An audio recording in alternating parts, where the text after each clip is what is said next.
What's going on, everyone? I have here the world's best-selling laptop in its new 2022 redesign, the M2 MacBook Air, and I'm going to review it, give you guys some benchmarks, and compare it to its predecessors.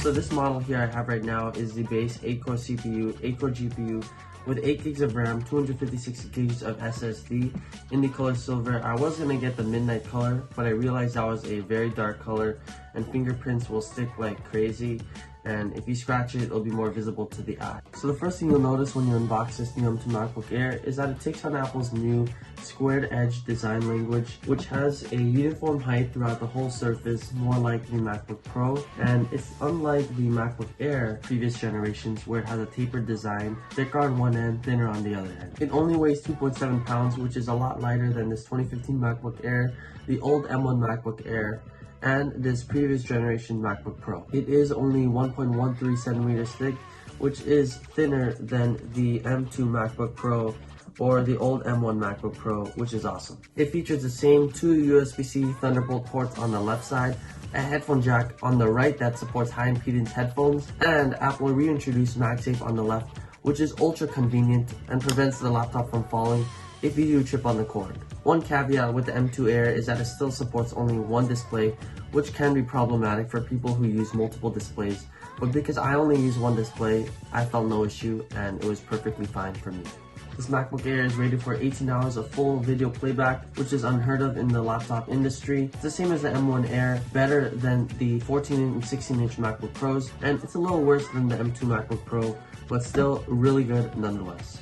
I actually used it for a couple hours after unboxing it, and it looks like it's being projected for a full day's use. I only lost about 15 to 20%, which is a major boost from my old MacBook Air, which only had about 3 hours of battery. I opted to get the base model because this base M2 chip is more than enough for my everyday tasks like opening docs, streaming shows, and editing 1080p footage. But you have the option to upgrade the GPU to 10 cores, the RAM to up to 24 gigabytes, and the SSD up to 2 terabytes. I did, however, opt to pay an extra $20 for this. This is the 67-watt USB-C adapter for the MacBook Air because the M2 MacBook Air now supports fast charging and can charge about 50% in 30 minutes, which is amazing. That's an upgrade from the default 30-watt charger that comes in the base M2 MacBook Air. All M2 Macs also include this, which is a color match braided cable USB-C to MagSafe 3, which just adds to the Apple experience. Alright, so opening it up, the first thing I'll notice is the notch.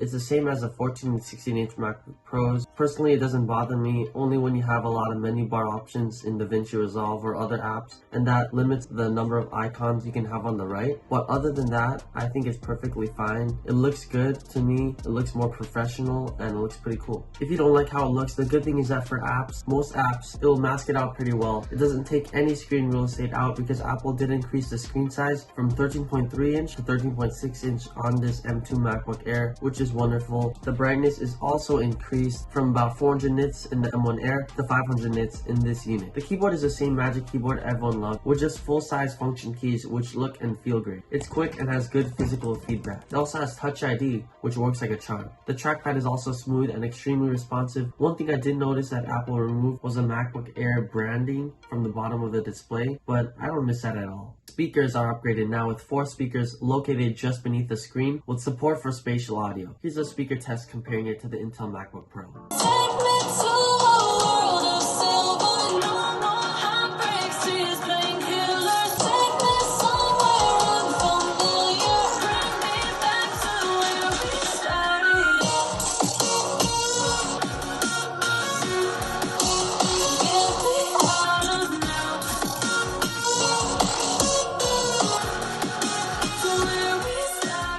I don't know about you guys, but the Pro was way louder. Both have pretty deep bass, pretty sharp highs, and everything was well balanced, but I would definitely go with the old Pro speakers. That's a bit of a disappointment, but they're still top notch nonetheless. Let me know in the comments what you thought.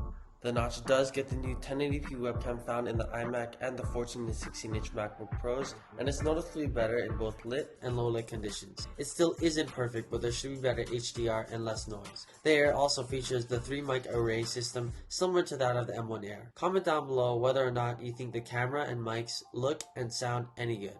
Websites load so smoothly, apps open in a breeze. It's so snappy, and the best part about all this is that everything runs silently. There is no fan like the M1 Air, which just shows how efficient the M2 chip is. So in conclusion, this is a wonderful machine. I wouldn't say it has flaws. I would say there's better options out there if you want more power. If you do, either upgrade the specs or purchase a 14 and 16-inch MacBook Pro. But for 90% of customers, this is the one to get. If you're thinking about the M1 Air, which is $200 cheaper, and in some cases you can get it for only $850 new, I would get the M2 Air because most of the hardware and software was improved and redesigned, which for me is for sure worth the extra stretch in budget. I mean, the build quality is just so good and everything seems to be perfect so far. We'll be posting an update in a few days, so stay tuned. If you enjoyed this one, please do subscribe as it means a lot. Comment down below your thoughts on this device and which model you got, and check out our unboxing video if you haven't already.